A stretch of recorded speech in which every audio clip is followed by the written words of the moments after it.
Estamos enfrentando una crisis en el sector salud a propósito del incremento de los casos de dengue en el país, sobre todo en la zona norte. Estamos, si no me equivoco, Gisela, ya en comunicación con nuestro siguiente invitado, que es el señor, a ver si no me equivoco, a ver, tu pauta está un poco complicada.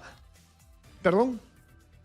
Está el doctor Víctor Suárez, ¿no? Él es jefe del Instituto Nacional de Salud. Me va a disculpar, tenía traspapelada la pauta. ¿Cómo está, señor Suárez? Bienvenido a Exitosa. Buenos días, muchas gracias. Gracias por la entrevista. Bien, bueno, nos está preocupando lo que está pasando en el país. Ya no solamente hablamos del norte, sino también aquí en Lima tenemos casos de dengue y la cifra de fallecidos está aumentando. A menos hasta el día de ayer teníamos 79 fallecidos y más de 75.000 casos detectados. Entonces estas cifras son bastante serias porque están mucho más allá de las que se calcularon en el año 2017. Y lo que hemos visto también a lo largo de estos días es que los hospitales se han visto colapsados en diferentes regiones y distritos, y creo que la estrategia ha cambiado. Sería bueno en todo caso poner en contexto a la población de lo que está pasando y lo que podría pasar más adelante. Sí, como bien dices, tenemos en este momento una epidemia bastante grande de dengue en el país. En el año 2017 tuvimos una epidemia también muy grande que especialmente estuvo concentrada en el norte del país. Esta vez es un poco más dispersa en varios departamentos. Esto como consecuencia, como ya se ha discutido previamente, por el fenómeno climatológico y porque siempre hemos tenido en el país la presencia del virus, el virus del dengue, así como la presencia del vector, del mosquito, de la Aedes aegypti, que desde los años 2000, inicio de los años 2000, se extendió rápidamente por todo el país, incluso acá en Lima. Sin embargo, esta vez en Lima, también por este cambio climático y por la extensión más prolongada de este calor que hemos sentido todos en estas semanas, ha hecho que también favorezca la transmisión del virus, ¿no? A través del favorecimiento de que se siga la reproducción del Aedes aegypti, ¿no? Entonces, estamos tomando todas las medidas necesarias, han estado implementando las campañas de fumigación, de control larvario, de diagnóstico y manejo clínico. Evidentemente, el dengue tiene un carácter explosivo, ¿no? Es una enfermedad que rápidamente aumentan los casos súbitamente, se transmite muy rápido y siempre, eso sucede en casi todos los países, terminan saturando los servicios y tenemos que responder adecuadamente, ¿no? Ujú. Y en eso también necesitamos, por eso la cooperación de la población para poder implementar mejor las medidas de control que se están realizando en cuanto al control de los criaderos, de los mosquitos, que son los que transmiten la enfermedad, ¿no? Ujú.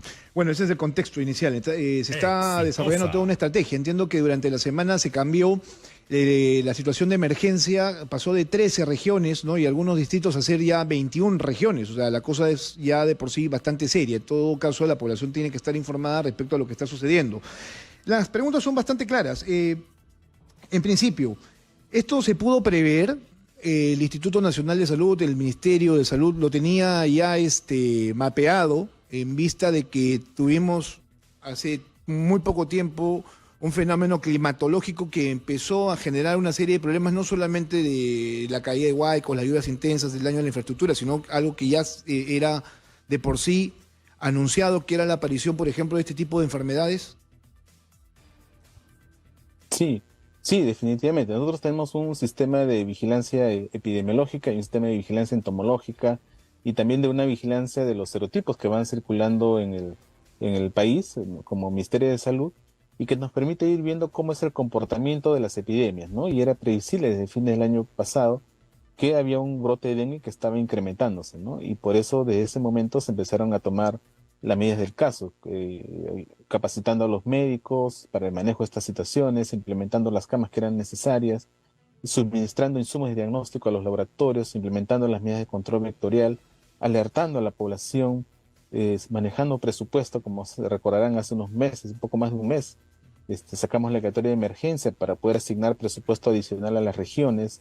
Informamos a la población, especialmente en Lima, que teníamos un brote importante acá en Lima que estaba creciendo. Eso fue también hace casi un mes que alertamos al respecto. De manera que se han ido tomando las previsiones del caso. Y estos brotes de dengue tienen este carácter así explosivo, como menciono, y estamos frente a un brote regional. No es solo el Perú, sino la región en su conjunto, que está ante un brote bastante grande de dengue. Los países que mayor casos tienen en este momento son Brasil y Bolivia también.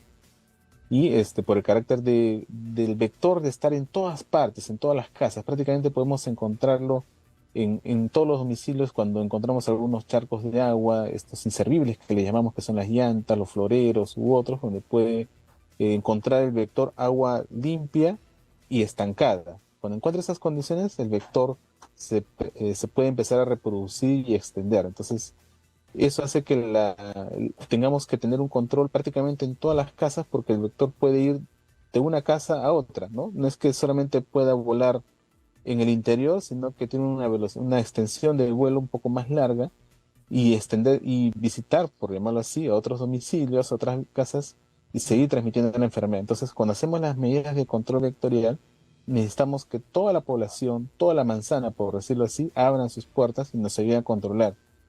Ujú. Y todos aquellos que en sus domicilios tengan evidencia en que tienen aguas estancadas, no protegidas, destapados los bidones, los reservorios de agua, tomar las medidas de limpiarlo y taparlo para evitar que eso se siga extendiendo, ¿no? Esas son medidas que tenemos que realizar. Ujú. Y ahora que tenemos, sí, ahora que Sí. tenemos el día de mañana, el Día de la Madre, también este tema de las flores en los Ajá. cementerios, todo, tratar de evitar usar agua, sino usar arena húmeda que pueda por un lado, permitir tener las flores, pero que impida que el mosquito se pare ahí y ahí deposite sus huevos y crezcan las larvas, ¿no? Perdón, discúlpeme, ¿por qué la arena húmeda no está siendo recomendada? ¿Cuál es el criterio ahí?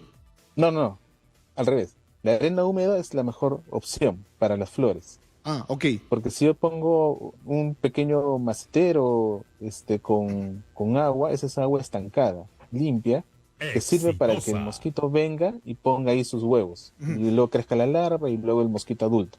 Bien. Pero si usamos la arena húmeda, sirve para las flores, sirve para las plantitas, pero impide que el mosquito se deposite ahí, ¿no? Claro, eso es importante. Creo que es un criterio importante que decírselo a la población, sobre todo mañana que es un día muy masivo de salidas y visitas, por ejemplo, a los cementerios y la compra de flores. Eso está claro.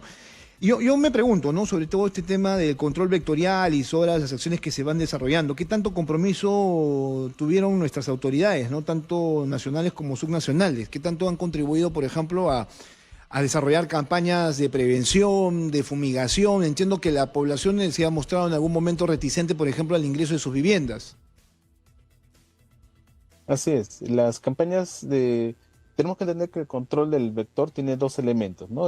Uno es el control larvario, o sea, eliminar los huevos y larvas que puedan estar en los depósitos de agua de los domicilios. Y otro es el control del mosquito adulto, que es a través de la fumigación, que es la que ustedes ven en la televisión cuando salen disparando las máquinas, el insecticida, ¿no? El humo. Entonces, los dos elementos son necesarios. No es suficiente solamente con ir a fumigar, sino también el control larvario.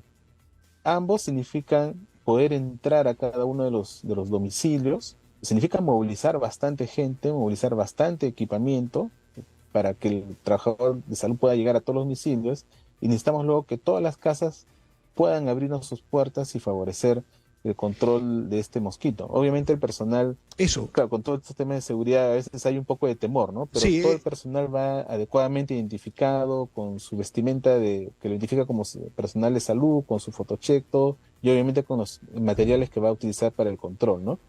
Entendemos que puede haber un poco de reticencia en ese sentido, pero también tenemos que es necesario el Exitosa. control del vector y que es personal previamente capacitado, entrenado, identificado y que pueda ayudar a evitar que haya más enfermedades, ¿no? bueno, eso es importante. Cuéntanos ahora, doctor, sí, cómo está preparado el sistema de salud, porque entiendo que hay un presupuesto asignado bastante fuerte para atender ya esta epidemia, pero además está, por ejemplo, buscando, ¿no? El apoyo de más médicos, enfermeras, técnicos especializados para poder atender los casos.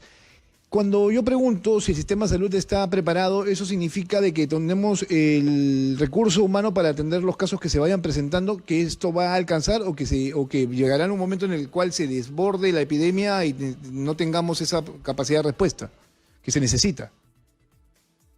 Sí, en la medida que la epidemia ha ido creciendo, hemos tenido que ir asignando más recursos, ¿no? Movilizar más recursos humanos, asignar más camas hospitalarias, más personal para el control del vector en campo. y eso demanda también recursos presupuestales adicionales, ¿no? Como anunció la señora ministra de Salud hace unos días, ya salió, hoy día publicó el decreto supremo que amplía la emergencia sanitaria a los 20 regiones y moviliza un presupuesto adicional para que cada región pueda implementar las acciones necesarias tanto para controlar el vector como para mejorar la respuesta de los servicios de salud, los hospitales, todo para poder atender a los pacientes que lo requieran por presentar cuadros febriles o que incluso pudieran requerir algún tipo de hospitalización, ¿no? Y es Ujú. importante recordar que cuando, sobre todo, el dengue sobre todo es más severo en los extremos de la vida, en los niños pequeños y en los adultos mayores, los mayores de 60 años.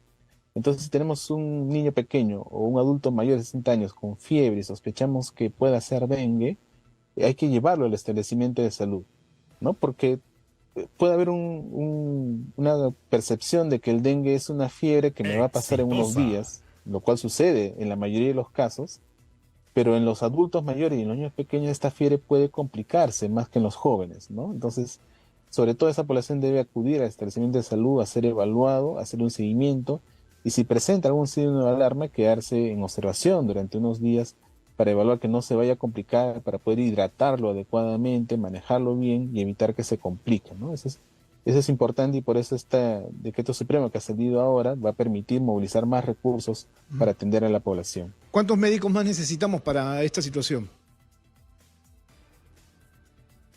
Es un número bastante grande, cada región está haciendo los cálculos, ha hecho la estimación de los médicos que va a necesitar para cada uno de los UBICLIN, que le conocemos que es con las unidades de vigilancia clínica. Al momento tenemos a más o menos 34 unidades de vigilancia clínica a nivel nacional que están dedicadas especialmente al manejo de los casos de dengue con signos de alarma o dengue severo que requieran ser hospitalizados y manejados cuidadosamente, ¿no? Entonces, ahí se están asignando el personal médico adicional, las enfermeras adicionales que se necesitan y a donde pueden ir estos pacientes que puedan tener algún signo de alarma. Ujú. Ahora la pregunta es, estamos hablando de médicos peruanos, pero también como en la COVID habrá la posibilidad de también reclutar médicos extranjeros que en su momento también ayudaron, por ejemplo, a atender casos en todo el país, ¿no? Ahora que estamos hablando, pues obviamente de la migración, en algo puede justamente sumar. Sí, hay muchos profesionales de la salud, migrantes que se han ido integrando progresivamente al sistema de salud peruano, han cumplido con todos los requisitos que demanda las normas tanto del Ministerio de Salud como del Colegio Médico para colegiarse y estar autorizados para poder trabajar en el país, ¿no? Hay muchos de ellos que se han ido incorporando en nuestro sistema sanitario, son bienvenidos y eso nos ayuda a tener una mayor fuerza laboral que tienen estas situaciones de emergencia que siempre desbordan, ¿no? Por la Exitosa. magnitud de los casos y de la rapidez con que se transmiten. Sí, yo estaba escuchando testimonios durante esta semana respecto a los casos de dengue, ¿no? Cómo se van tratando los temas, sobre todo en las zonas donde hay mayores problemas. ¿Cómo estamos, por ejemplo, en el tema de las medicinas, los tratamientos? Que había gente que decía no hay medicinas, no hay tratamientos, no sabemos cómo lo vamos a resolver, ¿no? Y lo otro, ¿no? Que yo no lo había escuchado, pero que ahora sí ya la ciencia médica avanzando cada vez más te permite, que es una vacuna sobre la que también entiendo hay un análisis por parte del Ministerio de Salud. En principio lo primero, ¿no? ¿Cómo estamos con las medicinas y los tratamientos? Aquello que la gente está demandando de inmediato para atender a su paciente. Sí, eso es importante, ¿no? Lo que mencionas, porque el dengue es una de esas enfermedades que requiere una medicación relativamente sencilla, que es básicamente la hidratación y los medicamentos para reducir la fiebre, paracetamol básicamente. O sea, cuando tenemos un paciente con dengue, lo que le recomendamos básicamente es que se hidrate bien, que tome sus líquidos abundantes, que no tenga temor en eso, y si tiene fiebre, tomar paracetamol. No se recomienda el uso de antiinflamatorios. Esas recomendaciones son importantes para evitar la automedicación, ¿no? A veces los pacientes por temor empiezan a tomar medicamentos en exceso que más bien los pueden poner en riesgo, como por ejemplo tomar corticoides, ¿no? No es algo que esté indicado en el dengue. El dengue, insisto, es una enfermedad muy fácil de manejar con hidratación, antipiréticos, que puede ser paracetamol. Los casos que tienen signos de alarma y que requieren hospitalización, igual el manejo fundamental es una adecuada hidratación, en estos casos a veces endovenosa con un suero de cloruro de sodio que está disponible en todos los establecimientos de salud y sobre todo un monitoreo muy cercano por parte del personal de salud para evaluar cómo va Y su presión arterial, su estado de hidratación, etcétera, y evitar que se complique, ¿no? Exitosa. Doctor, Entonces, sí, doctor, sí, permítame hacer un alto ahí, pero a ver, si el dengue es una enfermedad que se puede tratar, ¿no es cierto? Y si en casos extremos puede llevarte a que tengas un suero, ¿por qué es que tenemos 79 personas fallecidas? ¿Por qué es que algunos pacientes llegan hasta este nivel, o sea, hasta perder la vida? sí. Por lo que te decía, el dengue, en la mayoría de las personas, recordemos que tenemos más o menos 72.000 casos, es un número bastante grande. Sin embargo, la letalidad, como se le conoce, es de 0,1% en este momento, o sea, es bastante baja. Pero obviamente los números son grandes porque la cantidad de pacientes es enorme en esta situación. Y los que están más en riesgo son los que están en extremos de la vida, ¿no? Los niños pequeños y los adultos mayores, ellos tienen mayor probabilidad de evolucionar hacia una forma severa del dengue, como nos sucedía también con el COVID-19. Entonces, esos pacientes son los que tienen más riesgo, lo que necesitamos que más tempranamente acudan al establecimiento de Ujú. salud para poder manejarlos adecuadamente, ¿no? Y para eso estamos realizando también capacitaciones permanentes al personal de salud. Muchos trabajadores también son relativamente nuevos en el sistema, no han visto de repente dengue antes, y estamos a través de la Escuela de Salud Pública capacitándolos permanentemente y creando estas UBICLIN que les mencionaba, unidades de vigilancia clínica para poder manejarlos tempranamente, ¿no? Eso es lo que estamos impulsando con ellos, y lo importante es la hidratación, como te decía, el monitoreo y evitar la automedicación, ¿no? Ok, doctor Suárez, nos queda bastante claro cómo es que está respondiendo el Ministerio de Salud y ojalá alcance, la verdad, y no tengamos un descontrol en las próximas semanas respecto a esta epidemia. Siempre es importante, creo yo, tomarnos minutos para poder conocer un poco más y sobre todo cómo actuar como ciudadanos. Un fuerte abrazo, muchas gracias. Muchas gracias. Bien, ahí teníamos al jefe del Instituto Nacional de Salud Exitosa. respecto al tema del dengue, ¿no? Creo que es sencillo comunicarles a ustedes de que estamos pasando por una epidemia y que esta enfermedad tiene un control bastante básico inicial que tiene que ver con el monitoreo de la persona. Primero que las fiebres, si continúan, pues llevarlos a un médico, ¿no? Luego utilizar mucha hidratación, mucha agua, el paracetamol y luego ya, si esto se pone más grave, llevarlo nuevamente ante el médico, que ahora nos indican hay una mayor capacidad luego de una declaratoria de emergencia en casi todo el país, ¿no? Son 21 regiones, si no me equivoco, ¿no? Y varios distritos del Perú. Vamos a una